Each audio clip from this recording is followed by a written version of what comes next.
Ladies and gentlemen, the Railroad Hour. And here comes the star-studded show train.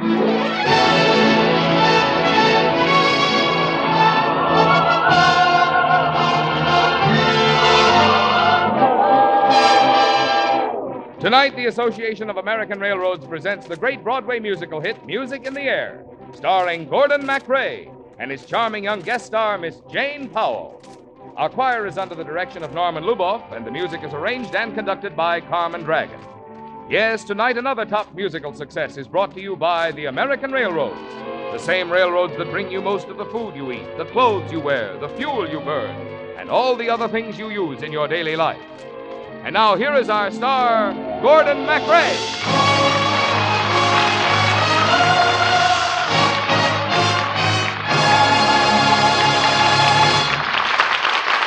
Thank you very much, Marvin Miller, and good evening, ladies and gentlemen. Tonight we have music by Jerome Kern and a story by Oscar Hammerstein II. And so we're ready for adventure, romance, and music in the air.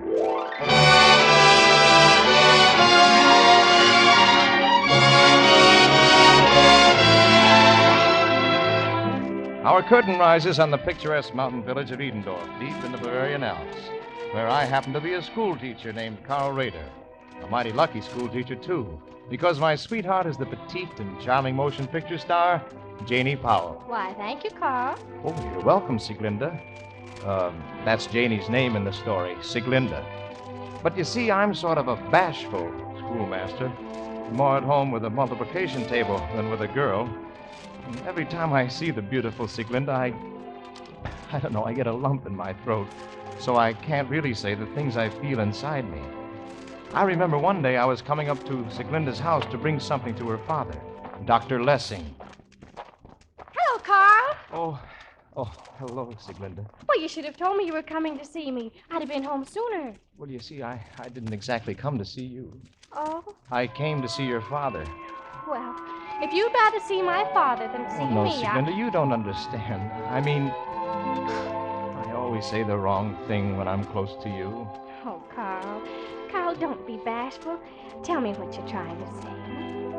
I hear music when I look at you, a beautiful theme of every dream I ever knew. Down deep in my heart, I hear it play. I feel it start and melt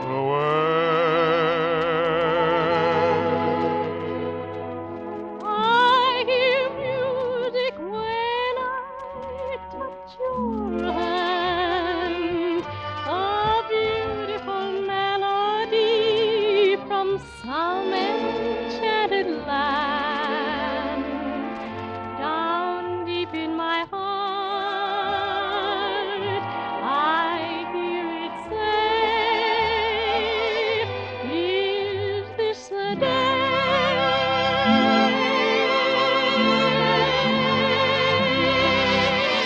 I alone have heard this lovely strain. I alone have heard this glad refrain. Must it be forever inside of me? Why can't I let it go? Why can't I let you know? Why can't I let you know the song my heart would sing? That beautiful rhapsody of love and youth and spring. The music is sweet. The words are true. The song is you.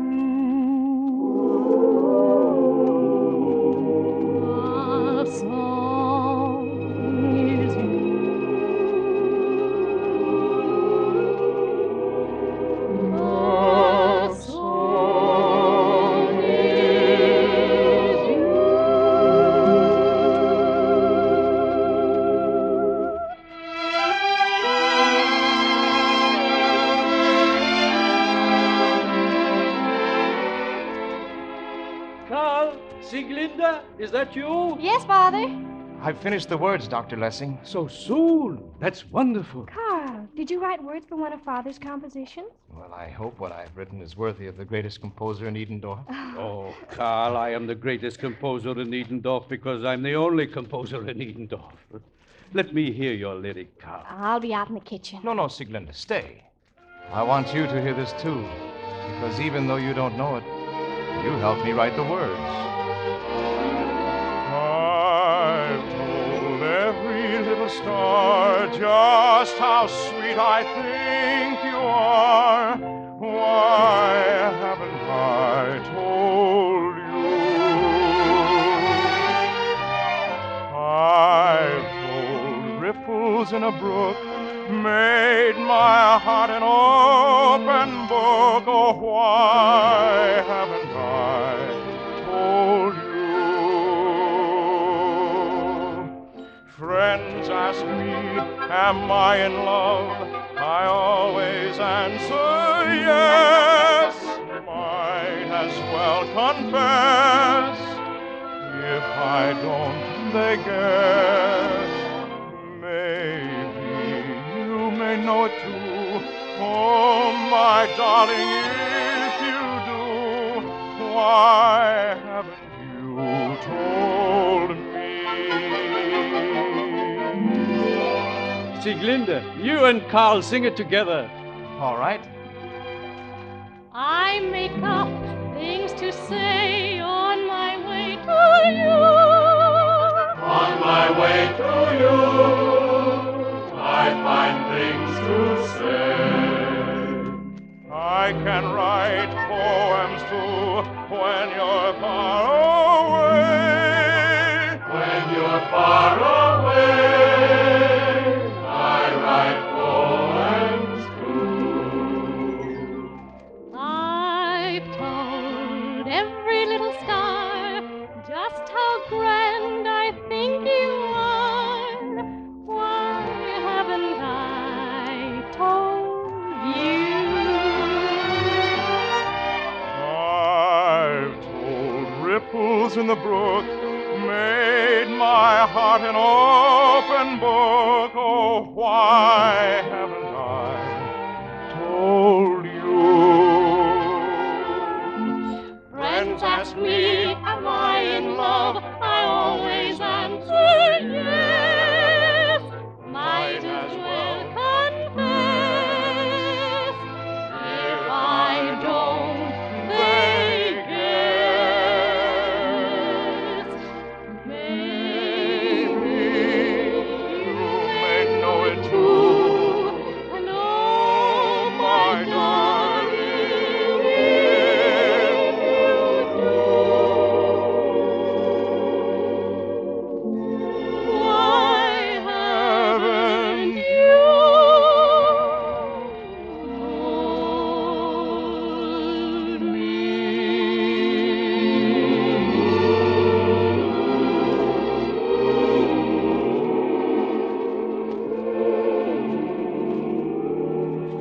Carl, Father, oh, Father, a song like this, it's not right to keep it to ourselves in our own little valley. She's right, Dr. Lessing. You should have it published. Oh, I am no businessman. Look, I'm going to Munich next week with the walking club.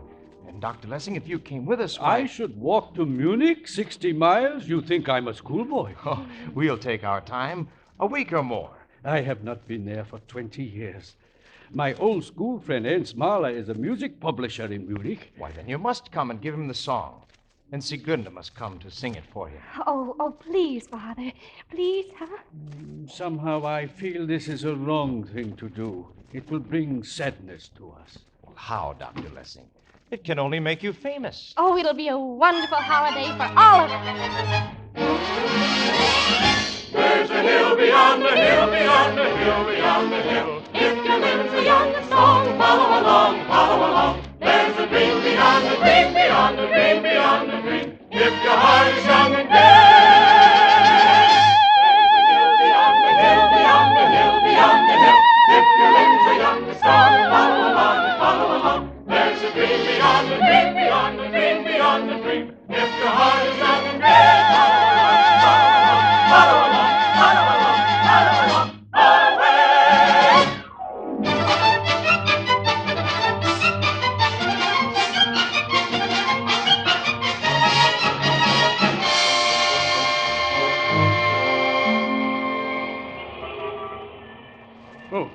goodness. What have they done to Munich in the 20 years I've been away? Oh, goodness, everyone's in such a hurry. And look, everyone looks so mad. Well, that's the way it is with city life. Ah, look. There is the sign, Mahler and Company, music publishers. Well, shall we go in? I wonder if my old friend Ernst will recognize me. It has been so long. May I help you? We'd like to see Mr. Mahler, please. Well, he's very busy. You'll have to wait. And you can take your play and your music. Now, Frida, let's not have another scene. Who's making a Oh, scene? my goodness. I'm leaving you, Mr. Mahler. I'm leaving your wretched little opera company. May I introduce myself? Walk out on me, Frida Hutsfield, and you'll never work in musical comedy again. I have a dozen offers. Excuse me. Are you really Frida Hatzfeld, the great star? Ah. You see, Mr. Mahler, here is a young man who appreciates my talents. I saw you once in The Chocolate Soldier. You were wonderful. How sweet of you to say so. It is not possible. You are Mr. Mahler? Yes. You look like Ernst, but you should be older. We went to school together. You're thinking of my father. He's been dead 10 years. Ernst is dead. Yes. My old friend. Oh, don't be sad, Father. I'm sure young Mr. Mahler will listen to your composition. You see, I have written a song, and my daughter has come to sing it for you. Everyone in the world has written a song and expects me to publish it. I'm sorry, I can't be bothered. You can't treat my father like this. He's a great composer. Well, this is a fiery little one, isn't she? Bruno Mahler. Oh, run along. I'm going to listen to this little angel sing. That finishes it. I'm through. That's right. You're through. Oh! Oh, young man, Yes? how would you like to take me to dinner? Me? Have dinner with the immortal Frida Hatzfeld? Oh, what a nice way of putting it. Young man, you should write. Well, I have done a few lyrics. Oh? Well, perhaps you'll write something for me. Come, we'll discuss it at dinner. Carl. Now, Mr. Mahler, about the song. Oh, yes, the song. Yes, I'll listen to it. And then, Dr. Lessing, perhaps you'll let me have dinner with your daughter.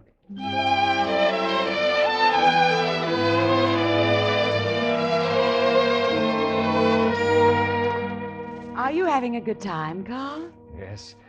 But I can't believe that this is really me having dinner with a famous star. Oh, Carl, you're refreshing. And I'm very fond of you. Are you really?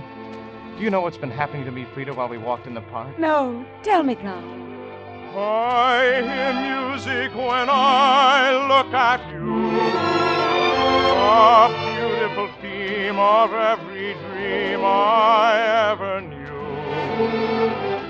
Down deep in my heart, I hear it play.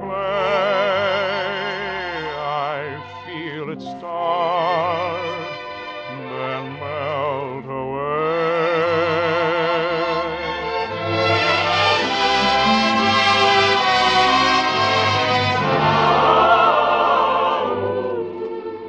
Are you having a good time, Sieglinde? Oh, it's been a glorious evening. And I'm so proud that you're going to publish my father's song. How could I help it after the way you sang it? I wonder, can I persuade you to take Frida Hatzfield's place in my opera company? I'll make the theater goers love you as much as I do. Do you think you could be happy working with me? Oh, yes, Mr. Mahler. When we're together, I almost seem to hear music in the air. I alone have heard this lovely strain. I alone have heard this glad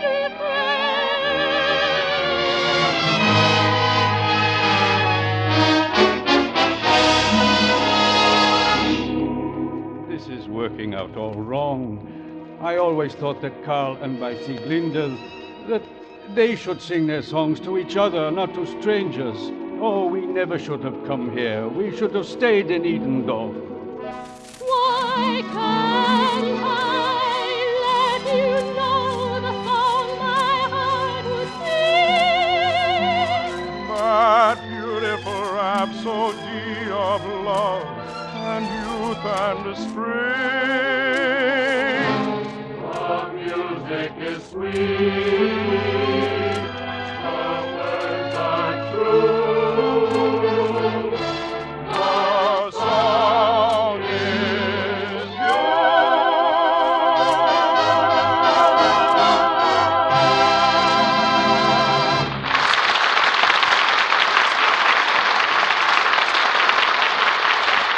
We'll return to the second act of Music in the Air in a moment. But first, safety is the product of many things. It is the product of safe tools and equipment. It is the product of the observance of safe operating rules, whether it be the operation of a kitchen stove at home, or an automobile on the road, or a train on its track. Most important of all, perhaps, safety is the product of education in safe thinking and habits. For the greatest of all safety devices is a safe man. Nearly 40 years ago, the railroads undertook organized cooperative efforts toward the creation of safe habits of thought and action. Other industries and organizations did likewise. The National Safety Council, which this week is holding its 37th annual meeting, was formed as a central agency to work in the whole field. At the same time, industries carry on their own special programs of safety. On the railroads, this work is done both by the individual railroads and by the safety section of the Association of American Railroads. The result is a degree of safety on the railroads undreamed of when the program started. In 1948, fatalities to passengers in proportion to miles traveled were only 1/10 as many as in 1913, and the rate of injuries was only 1/5 what it was then. The number of casualties to employees was only 1/10 as great in proportion to the traffic moved in 1948 as it was 35 years earlier. Such a record, unequaled elsewhere in the transportation world, has been accomplished by years of organized and purposeful attention to safety. But safety is not something that can be achieved and then forgotten. So railroads and railroad men are keeping on with their work for safety, through engineering, through enforcement, through education, in safe thinking and safe practice, all to the end that we shall have in the future railroad transportation even safer than it is today.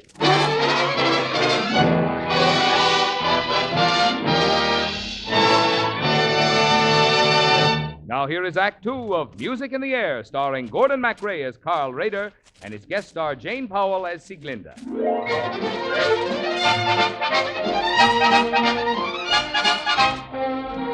It's strange how people who love each other or think they do can suddenly drift apart. Back home at Edendorf, I had dreamed that someday Sieglinde would be mine. But at Munich, with the glamorous Frida Hartzfeld at my arm, Sieglinde didn't seem nearly so important. And she was having the time of her life with that pompous impresario, Bruno Mahler, who had actually given her a starring part in his newest operetta. Quiet now, quiet in the theater. Oh, do I look all right, Mr. Mahler? Oh, yes, my child, you look enchanting. Oh, gosh. I'm so frightened, though, with all the lights and the people. Do not be frightened. This is merely a dress rehearsal. Sing it pretty, my dove. I will be listening. Well, thank you, Father. All right, music.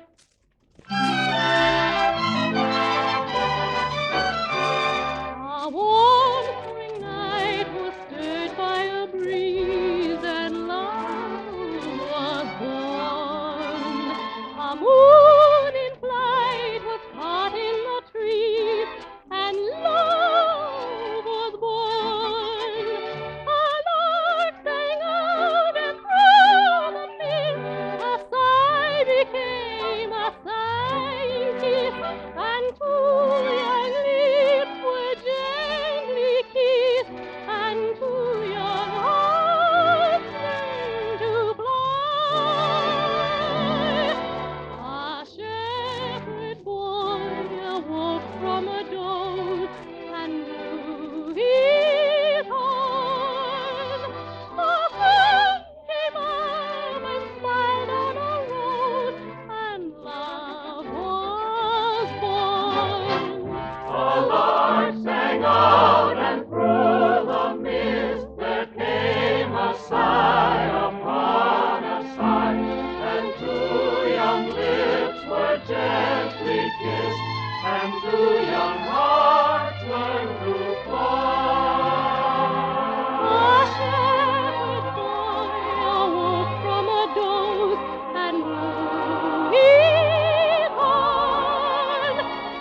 Bravo, Sieglinde.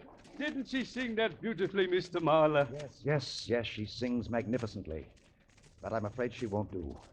What do you mean, sir? Well, it's not enough to be able to sing. A star in musical comedy must know how to move, how to act, how to walk up on a stage as if she owned it. But Sieglinde is a child. She will learn. There isn't time enough.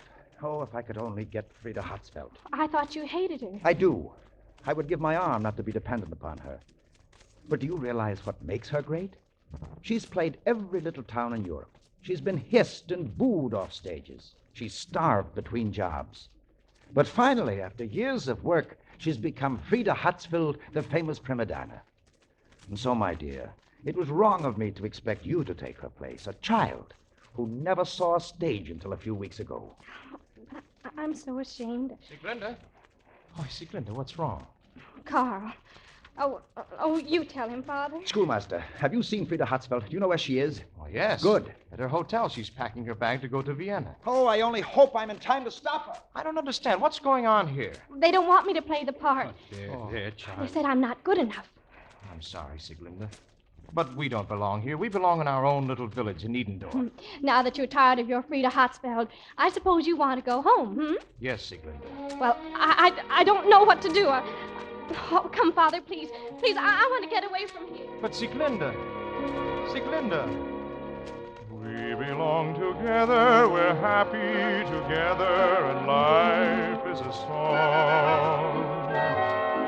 When we are together, we know we are where we belong. We belong together like birds of a feather, together we thrive. Little caring whether the rest of the world is alive. All alone, I'm only a hand, like a joke without any laugh. But when we are together, we're happy together, and life is a song. When we are together, we know we are where we belong. Together, we know where we belong.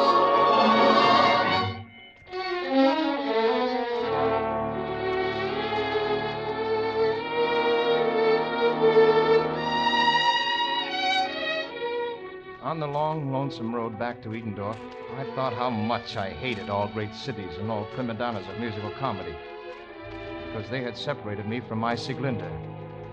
In Edendorf, I found her again, but we were farther apart than ever, until the day Sieglinde came running to her father with a big package wrapped in brown paper.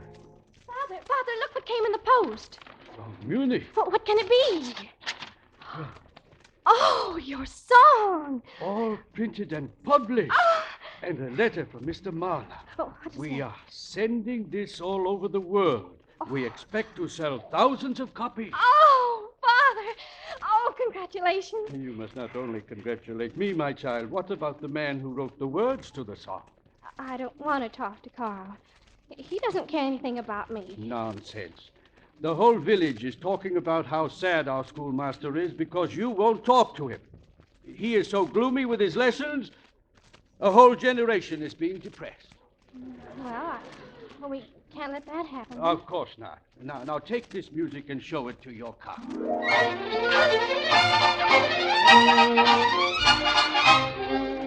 Carl, Sieglinde. look, I have a present for you. I've told every little star just how grand I think you are. Why haven't I told you?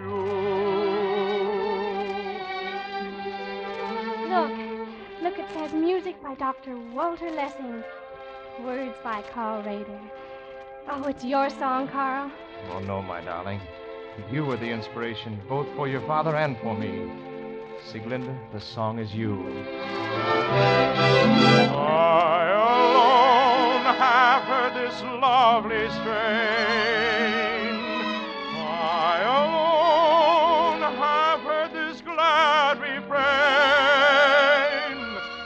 Must it be forever inside of me. Why can't I let it go? Why can't I let you know? Why can't I let you know the song my heart will sing? That beautiful rhapsody of love that youth and spring. The music is sweet.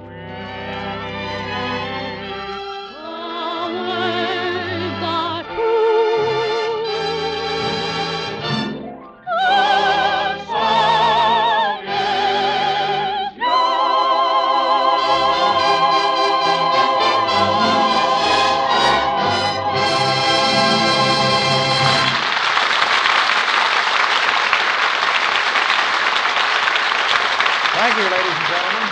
Jane Powell will be back in just a moment. Meanwhile, this is Gordon MacRae with a word of thanks to our excellent supporting cast, Betty Lou Gerson, Jerome Cowan, Gigi Pearson, and Herb Butterfield, who played Dr. Lessing. Music in the Air, composed by Jerome Kern with book and lyrics by Oscar Hammerstein II, was adapted for radio by Lawrence and Lee. The Railroad Hour is brought to you each week at this time by the American Railroads. These railroads are your hometown partners. They provide jobs for your neighbors. They buy supplies in your town. And they pay local taxes just as you and I. Thus, the railroads are more than just railroads.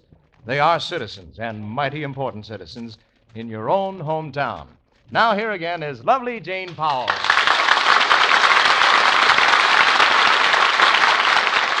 Oh, thanks, Gordon. Gee, it was fun making music in the air into music on the air. Well, it's always fun to peek around a microphone and see you standing there, Janie. Well, when you peek about a month from now, Gordon, you'll see me again. That's right. We'll be back in old Heidelberg together for the Student Prince. I've already got my passport. And by the way, don't miss next week's Railroad Hour, Janie.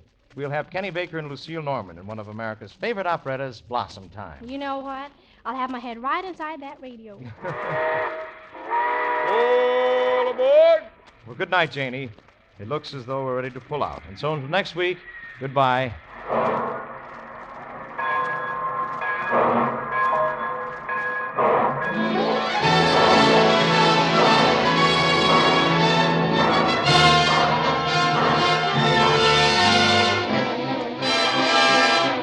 Music in the Air was presented by special arrangement with Tams Whitmark Music Library.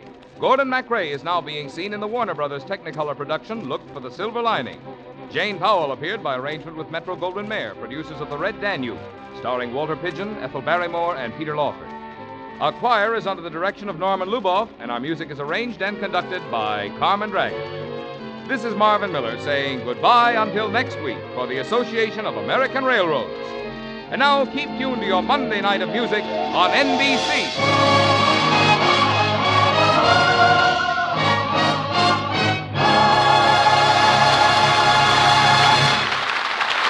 Christopher Lynch stars on The Voice of Firestone, coming up on NBC.